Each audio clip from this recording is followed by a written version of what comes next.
Okay, Tuesday, May 30th, Restack update. I'm Alex Grover, CEO and co-founder of Restack.AI, and it's been a little while since we've had an update. We've been working on a few things. We have a deal we're working on. It could be a game changer for us. We can't say much about it because it's under NDA, but it would take us up another level. The second thing is I've been studying for my project manager certificate, PMP certification. This is from the Project Management Institute. It's the most recognized certification for project manager. And lucky for me, it's kind of went from traditional project management to an agile slant. They released a new book, number 7, which is more about general principles instead of memorizing all these processes and documents and what goes where. Now it's more about common sense, applied common sense, and using guides, using past experiences, best practices, but not following it like a religion, just taking what you need to tailor it for a situation. That's a word they use a lot, is tailoring. So it's nice. It's good to take courses, and learn what's out there. I try to do it once a year. Last year I actually took the Google Project Manager course. It was fairly easy, actually. This is hard in terms of there's a lot of detail that you got to understand. I've been doing the practice exams, and one word can throw off the whole question. So it's really a lot of attention to detail is probably what they're testing. And I mean, you have to read the book and know their terms. For example, they call agile adaptive, and things like this. They call waterfall methodology predictive. So they have their own words. You got to learn the vocabulary.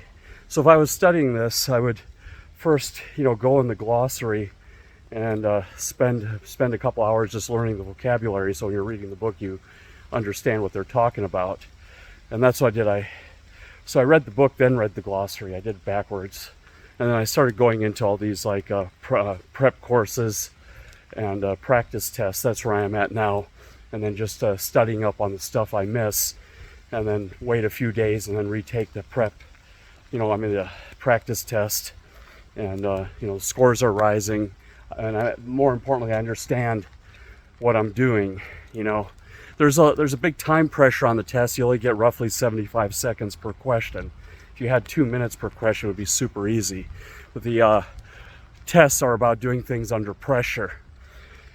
So yeah, that's what's going on now. So we're, as far as Hugo the Parrot and Battle Dome, let's see.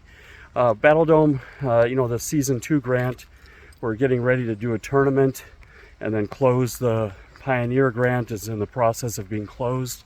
We've had our meetings with DeCoco, the parent company to Alien Worlds, and to close that off.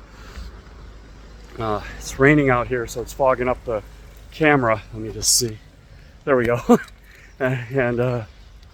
But life's got to go on. Can't let a little rain stop you. And then the Hugo the Parrot, we're having to do organic growth. We hired a marketing agency, small one here in Lviv, that specializes in growing Twitter and Discord and what have you. But if you don't have the tailwind of the general crypto market, like Bitcoin now is beaten down a bit, 27, 28 somewhere. It's under 30 and definitely under 35. A lot of us have concluded that if Bitcoin breaks 35, interest in the crypto market will be revived. So we're just running some, I guess what you can say, experiments, seeing how these different things work, because marketing is our Achilles heel. It's user acquisition in any business is the hardest thing in the world. To get users, to get followers, to get people who remember you. People are overwhelmed with ads and marketing and information every day. And how do you stick out? People are getting, I think, tens of thousands of messages a day, visual, audio, neuro-linguistic, there's all kind of ways that people are being marketed and broadcasted to. And how do you become memorable? Usually if you're the one that makes people rich quick, they'll remember you, right? Or if you provide something they need, whatever, love, stability, food, they'll remember you. So we're working on just trying to figure this out. But in the meanwhile, our firm has two gears. So we do consulting and project work, and then we have our token projects. So we're kind of putting the token projects a little bit on hold and just doing organic growth, trying to build networks in the Solana community, with Hugo the Parrot, build networks in the Parrot community. We've got some meetings lined up there, and build organic following, because there are a lot of offers to just buy followers, But I think you've all seen these Twitters that have 500,000, hundreds of thousands of followers, and then you look on their engagement, and they have like 4 likes, and it's usually the employees of the company are the only ones liking it, and there's hardly any messages or retweets. So this is what you have to look at. It's not about the followers, it's about the engagement. Are these real followers? Are they really interested in this, or did they just click follow and then forgot about you? So engagement is the key here. Getting engaged users who are genuinely interested. And because if you see someone with 500,000 followers, they should, even at like the most conservative number, like 3%, they should have, like at least 15,000 likes and comments and retweets, or, the Discord should be, having, crazy activity. Like having 10 or 15,000 people in your Discord, it's miraculous. It's a lot. So that's what you have to look at. It's like this movie, Fake Famous, where people juiced up their Instagrams, and then they would get free hotels and free food in the restaurants. They just show, oh, I got all these followers. I'll take a picture of your food if you let me eat free, and I'll tell all my friends about it. And of course, restaurant owners are going to be like, yeah, reaching 500,000 people for the price of a meal, that's a deal. Because normally to reach 500,000 people through ads, it's really expensive. If you do Google ads and all this stuff, it's definitely going to cost you more than giving away a meal in a restaurant at cost. And it's gone so far, like they get free hotels, at 5-star hotels and everything. Oh yeah, I'll show this to all my 500,000 followers. But now people are waking up, because you look, they make a post and it's got like 4 likes, or even you have to look at the comments, because you can use robots to make likes, so you have to look at the comments and the retweets, or at people asking to follow. So it's becoming about engagement, people interacting with the brand, versus just getting a bunch of people from wherever, China, Pakistan, wherever, or and they even use these bots. They're not even real accounts. You can write a script to create the accounts, and then you can write a script to follow. It's amazing what you can do with Python. I took a Python course, and ChatGPT helped me write a lot of good stuff.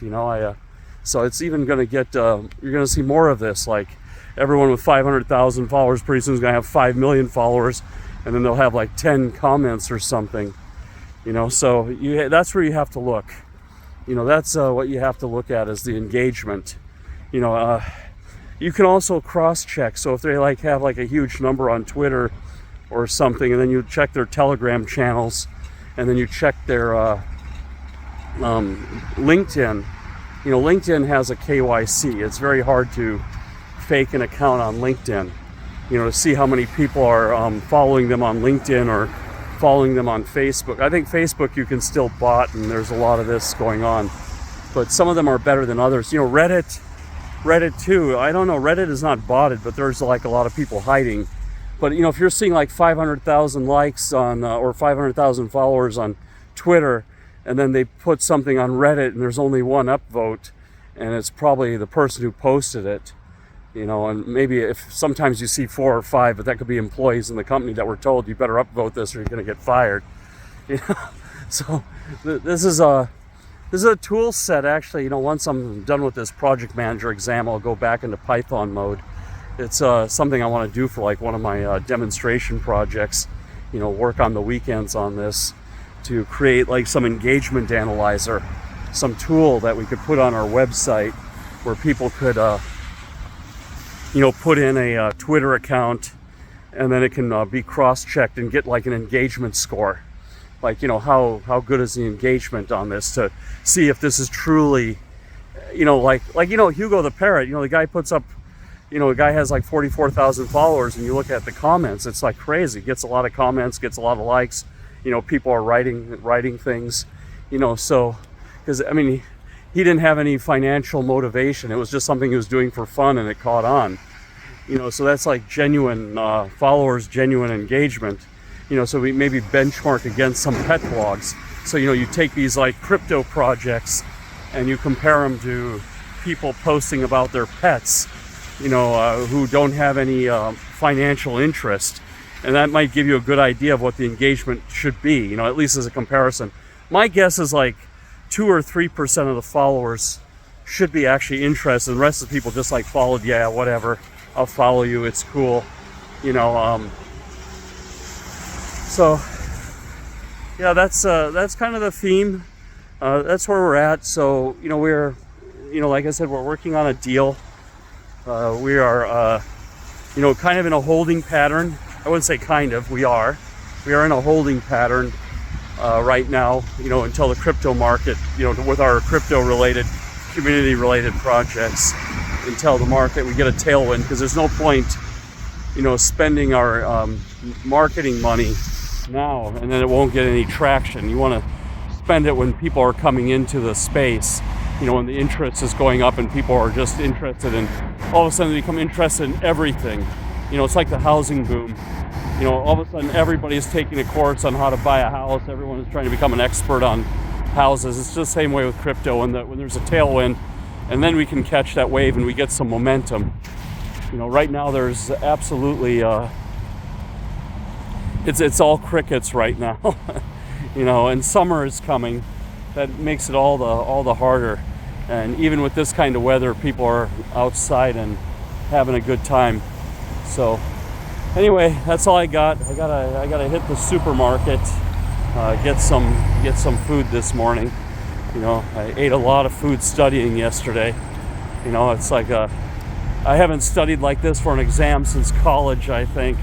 I don't know when the last time I had to take a certification exam. I think the Microsoft System Engineer exam in 2000 I took. And those were six exams in a row, and I did them in 6 months or something, or 3 months. I was doing an exam, and every 2 weeks I was just cramming and going to the test center. And yeah, I think I knocked that out in 3 or 4 months, actually. I remember that I went pretty fast on it, because there was if you had that certificate, and then you had military experience back in those days, it landed you a pretty good job. So same sort of thing, kind of reliving, the life, history doesn't repeat, but it sure as hell rhymes. So anyway, our most dangerous thing you do in Ukraine is cross the street. Here in Lviv, I should say, the most dangerous thing you do in Lviv is you cross the street. The driving still has a way to go here, but it's getting better. I notice people are not trying to run you over anymore. They actually, usually you're like trying to make a run for it. So it is getting a little better. But anyway, you all take care. I'll drop some notes down below, and get a hold of us if you need any, Web3 or AI technology development. We're the ones who can do it for you. Okay, see you.